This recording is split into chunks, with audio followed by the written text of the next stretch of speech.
You know that feeling that when you finish a book and you need to find somebody else who has read it because you are not ready to let go of it just yet? If you don't know that feeling, you will after reading the new true story from Mitch Albom.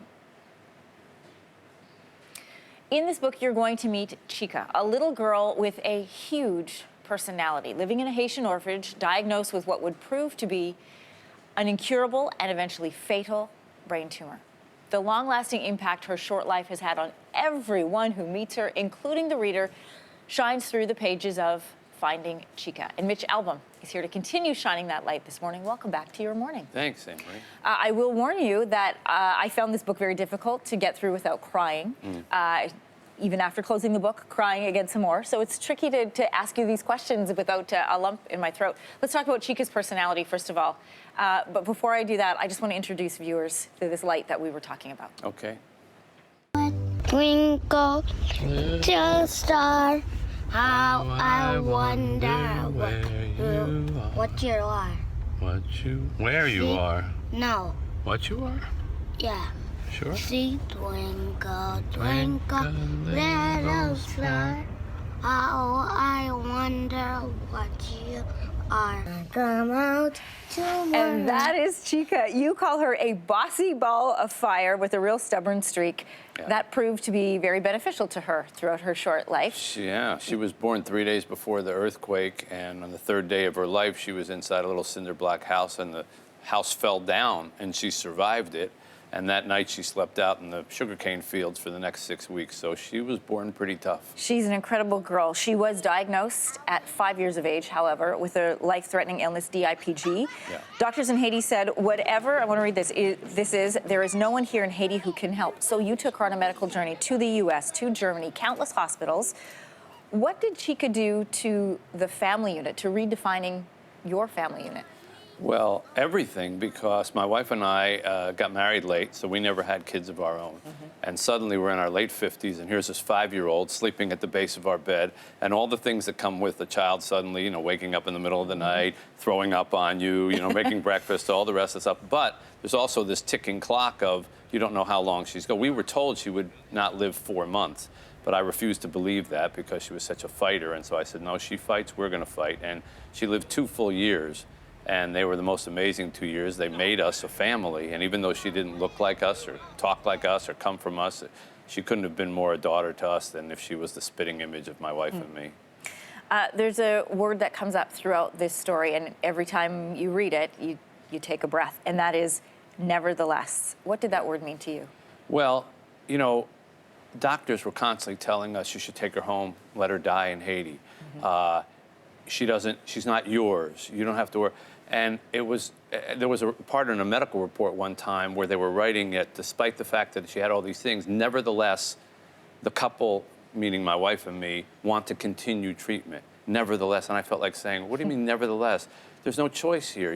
One more day with her would make a huge difference. One more week with her is a tremendous difference. So that kind of became our rallying cry. Nevertheless, she may not look like us, she may not be supposed to live, she may not belong in the States or with us, but nevertheless, she's our family. And there are many ways to make a family. There's just no wrong way. Chika's look is very knowing, like she looks right at you and right in you. You were told that your job is carrying me.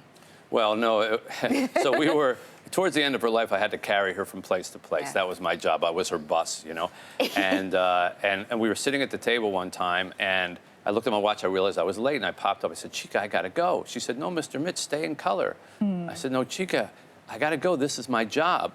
And she looked at me, and she said, no, it's not. Your job is carrying me, And I realized when she said that, well, of course that's true. Our job is to carry our children, particularly the poor or sick or forgotten children of the world. And my job was to carry her, and it was a wonderful job. I couldn't have had a better job. There's a portion at the end of your book, I don't know if I can read this without crying, but there's a portion at the end of your book where you talk about that we're defined by what we carry. Yes, yes. Can you explain that a bit more? Yeah, well, for a lot of my life, what I filled my arms with was my work, my briefcases, my papers, my books. And then all of a sudden, all that had to stop, and I filled my arms with Chika. And she defined what I was carrying. And I think that that's true of all of us, you know, that what we choose to put in our arms and walk around with is who we end up being. And I've made a conscious choice to carry these children. I have 52 children at this orphanage. Yeah, two of those are Chika siblings. Yeah, after her funeral, we found her baby brother and her older sister, and they ended up coming in and they live with us now. And all of them are going to be college educated. I have 2 in the States right now who are in college. And then they'll go back to Haiti and hopefully make their country better and maybe one day put places like ours out of business.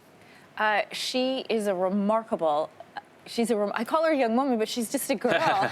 And she had so much impact on all of the people around her. Yeah. You see videos like this and I see you smiling. Yeah.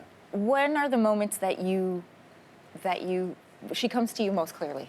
Well, you know, I write the book despite the tears, I tried to make it not a sad book, but an inspiring one. And that's why from the very beginning page, you already know what happens to her, but she's back with me in my office where she comes to visit me, which happens to me all the time whenever I close my eyes in my office because she was always there. Okay. And I remember her singing, you know, like, doe, a deer, an email, dear. And I would say, no, it's female. And she'd say, it's my mouth. I can say what I want. You know? It's those kind of moments, and singing her a lullaby at night. And even now, she used to sing that song, L is for the way you look at me, but she would botch it all up. So now in Haiti, the kids sing that at the end of the night when they do their devotions. Right down there, right in that gazebo that you just saw. They sing that song. They sing all these Creole prayers, and then they break into L is for the way you look. And at the end, they go 1, 2, 3, good night, Chika. And they look up and they say good night. So she's still a big part of their lives. And all of the proceeds from this book go to help those kids.